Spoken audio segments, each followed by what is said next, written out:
санасы, бітпейді іштегі ғашықтық жарасы.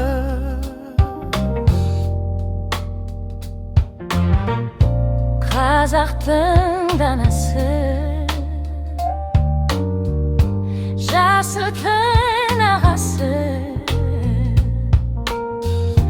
бар демесіндей бір адамның баласы.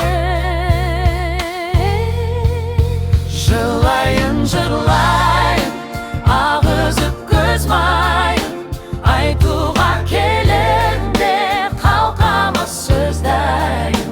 Жүректен қозғайын, әдептен озбайын, өзі де білмейме, көп сөйлеп созбайын.